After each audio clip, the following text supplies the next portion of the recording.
Luis. Exception. Are you shooting this because this is better than my Supra? Yes. I mean, it actually is though. Just the looks. Just the looks? That's what it is, just the looks? Yeah, that's what the car is all about. Okay, all right, here we go.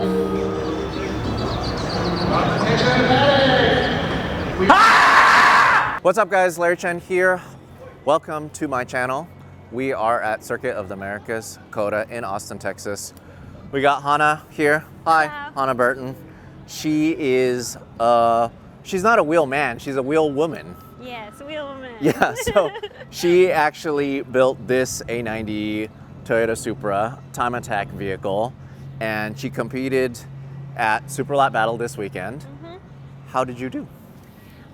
So I came this weekend just to have fun because we didn't build a very competitive car. It was really fun learning the track. It's a huge F1 track, so I'm very honored to be here, and it was a really awesome competitive event. I've been to GTA Ridge before, and it wasn't quite this scale, so I'm really impressed and thankful to the organizers for this event.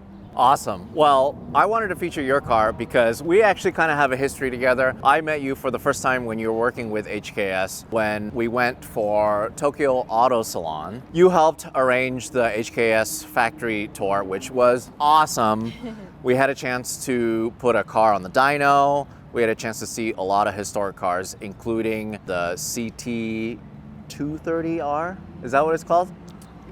I don't know. But anyways, we saw a lot of historic things. And on top of that, on the US side, you were still working with HKS, and we had a chance to feature one of the first, I think, heavily modified A90 Supras, right, in the world, which is the HKS one in Arizona.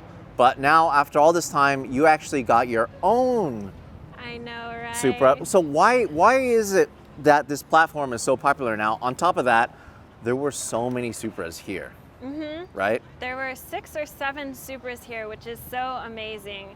And like, I never dreamed while working for HKS that I would have my own after building the HKS wide body Supra. I personally like the car because I like how it looks and I like how much power it comes with from factory. I didn't really get to drive the HKS Supra, so I never really got a feel for it, but after getting the car, now I feel like it was a perfect choice because it's amazing out of the box. Yeah, so I did have a chance to drive it on the street and it actually scared me. So mine was stock completely, and then I got in the HKS one. It's tuned, it had a wide body. It was just kind of hard to see because the seat was so low, you know, it was just a lot. It was extra. And I feel like it was more of a track car than a street car. So to be able to drive it on the street was kind of crazy, especially at night. But with that said, I absolutely love the Supra. The A90 is so cool because it was unloved at first. A lot of people hated it. A lot of people complained that it was a BMW, all of that stuff. A lot of people complained that it was automatic. But now we're a couple years in with this car, and people found out that A, it's super fast, B, it's actually a great daily driver, but it's great for so many things. It's great for time attack, it's great for road racing, it's great for drag racing, which I feel like is really important to kind of get that grown-up super crowd. Tell us a little bit about what you've done to yours. After Amir, how rude. Dang, it's so loud. What? It's so loud, I can't hear. All right, so tell us, what classes do you race in? So Supras have to be in street class automatically. You cannot be an enthusiast class car because it's too fast for enthusiast class. So just go straight. Who put that there? What's wrong with them? Lewis put it there, dude. That's Lewis's bag. I put my bag because he put his there. Oh my God, we keep getting interrupted. Sorry about that. All right, let's talk about the mods. Let's start with the outside. Okay, so I actually saw the Ings kit at Tsukuba on a Tsukuba car. That's what inspired me to get the kit. What is the Ings kit? It's the front bumper, side skirts, the fender, and then the rear bumper. And the rear bumper. Okay. And Ings, they pretty much, to my knowledge, they only make things that are functional, right? I would say so, because they even have these body kit parts on Muta Racing's Super GT car, which was really surprising to see. So I'd say it's pretty functional. I haven't actually really tested anything, but it's beautiful. So. But like this is part of the Ings kitchen. Oh, that's one thing I want to talk about. So I really like the Dragon Racing FD3S. FD3S, that sounds so weird when I say it out loud. They have a lot of Ari Amamiya parts on there. So this is actually a rear spat from Ari Amamiya. And it's so it's a real JDM part. From RX-7. And then I actually just had these made the day before I came here. Ari Amamiya also makes this end plate canard that attaches to the splitter. So I really, really like that style. And then we're having 3D printed gurney flaps for this area. That is all inspired from the Dragon Racing FD3S looking thing. What kind of hood is this then? This is the Sabone hood.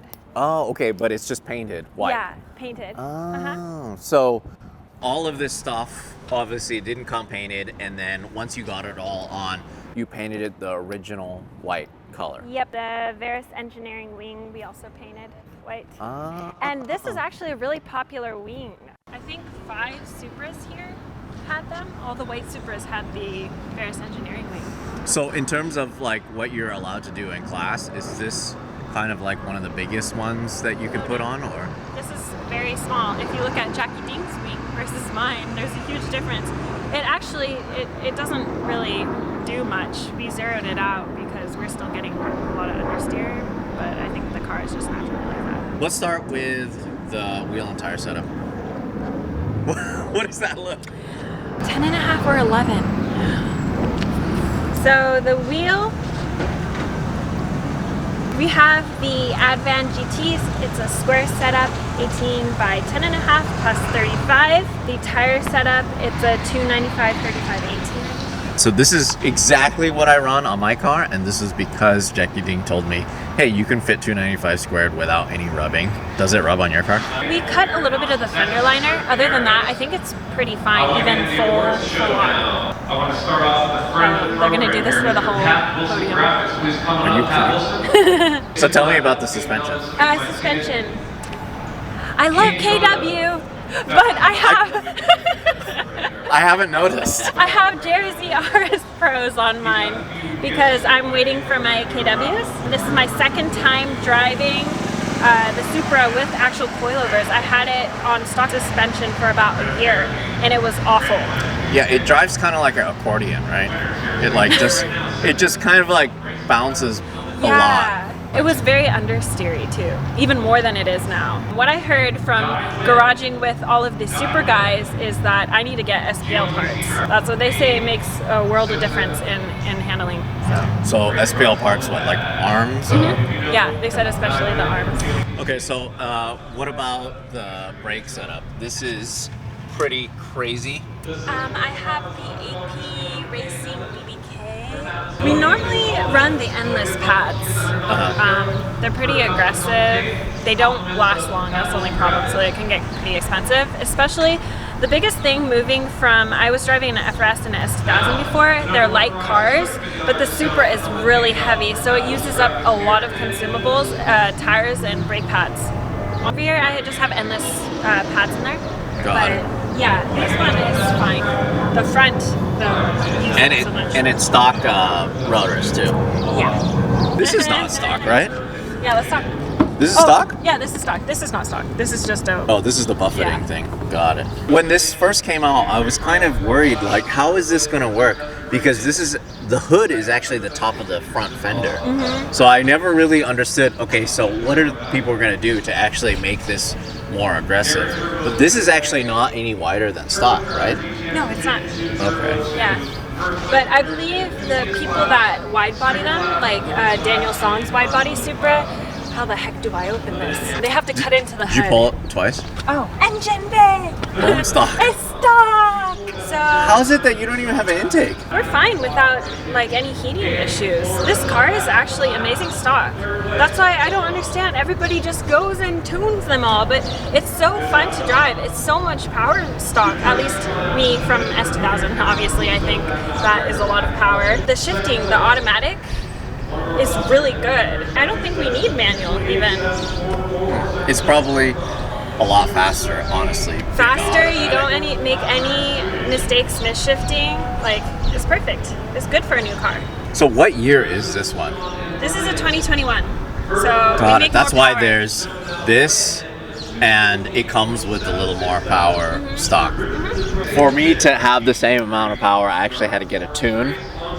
Therefore, it's like, you know, the more you mess with it, the more you mess it up, kind of thing.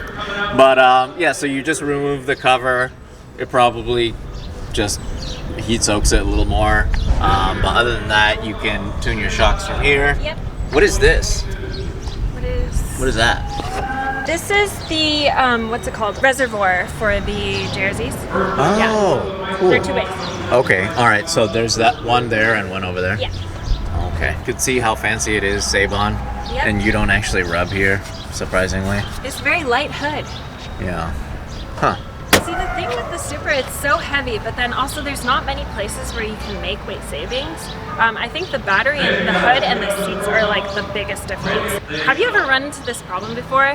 So apparently Supras, it has really bad fuel starve because the tank is like the 240 tank is like this. So every time we're turning right, it starves fuel in the tank, and Jackie runs a surge tank, which he said cut down like 50 pounds versus having a full tank of gas, because we had to run a full tank of gas every time we went out, otherwise we would get the fuel starve issues. I didn't even realize that was a thing. Yeah. I guess it's probably because I'm not pushing mine enough or whatever. Okay. Asian driver knows his driver. Yeah, I got that from Jackie today. We borrowed our friend's V-Box. He actually works with IMSA and he does a lot of data stuff, so he was helping set up all the video stuff, which I thought was really, really cool. So yeah, it's basically stock except for this seat. I used to have a Brent seat in here, just like this one. It's fake. It's Yeah. fake Recaro. No, it's a Recaro. I see that it's a Recaro. Make a match. Don't pay attention to this. Yeah. But it was too big for me, and I need to be held in really tight with this car. So this came out of my S2000. So it will be in my S2000. We have a custom roll bar over here. Yeah, that's pretty much it. Everything is just pretty much seat time for you, huh? It's really like the ultimate mod. What other events are you going to try to drive at? My next event is going to be Grid Life, Big Willow, and Streets of Willow. And honestly, after seeing the GLTC stuff this weekend, I'm thinking I might make the MRS into a GLTC car and maybe do that. I've always wanted to do wheel to wheel, and I think this is amazing. So let's go 1 month. 1 month to build a GLTC car? Yeah, Sun is my savior. You and Sun is your boyfriend. Yeah. You both have a problem in that you guys love taking on all these crazy projects, yes. and it's kind of awesome to see. Are you gonna build a drift car too? I want to build the drift car. Tyler and Larry helped me out with the drifting stuff before. No.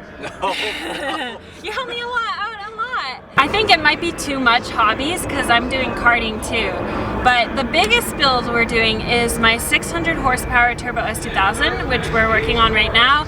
I'm going to be doing street class next year with GTA, and that is to promote our shop Formula S. We're a S2000 specialized shop, so that's next. We forgot to touch on exhaust. Yeah, this exhaust is really awesome. It sounds super nice without being too loud. It's actually a limited edition. There's only 10 made, and I have edition 1 out of 10. I hope you can see it. This is Can you see it? nice, yeah. It's super nice. So it's made by Remark? It's made by Remark. It's a full titanium exhaust. It burnt blue beautifully on the car. I'm sure there's a lot of weight savings from that too. And you say you changed the battery? You changed to like a smaller one? We didn't change it, but Jackie told us to. That battery is 65, almost 65 pounds. Yeah. Which is crazy. It's just like this huge chunk of weight. What got you into time attack?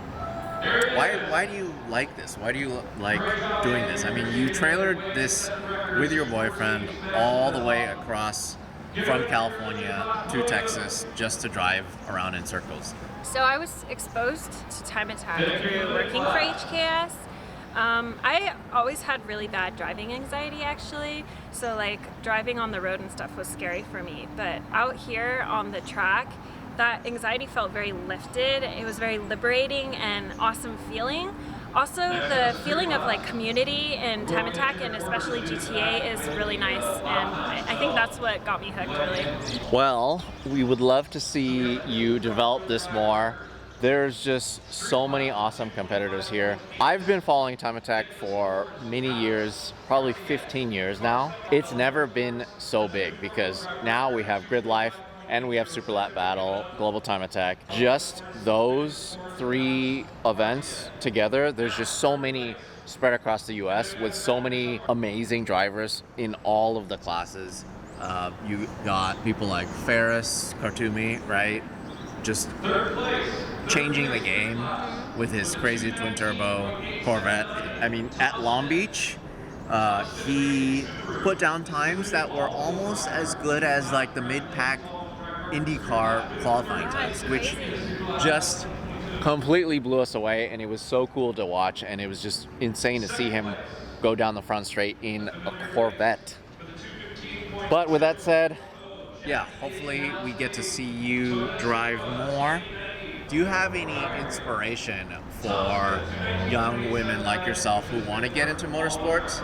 Because, you know, the thing that I love so much about motorsports, it's so inclusive, right? I love following people like yourself. I love following Leah Pruitt, I love following people like Leah Stewart. She's the world's quickest person. I just love, you know, following anybody that's really making strides in their field. Powerful women. It's just very inspiring. What do you have to say to people that want to get into it? Just do it. Like, don't let other people disregard. That's not the word. Don't let other people discourage you from doing it. Focus on yourself and you will do great. Someone I look up to is Sally McNulty. She actually came from Global Time Attack and she went into TCA last year, so I think that's amazing. She's very confident and headstrong, and I hope to be like that too. Yeah. Oh, we love Sally. She is amazing. She's a Hoonigan at heart. She was on the first series of Hoonigans Wanted. She was super fast, and it was just awesome to see her drive. We have so many photos of her driving her Subaru. Now she is a Honda girl, according to Hana. But yeah, so it's awesome to see you. I don't know what else to say. Thanks for coming on the show. See you later.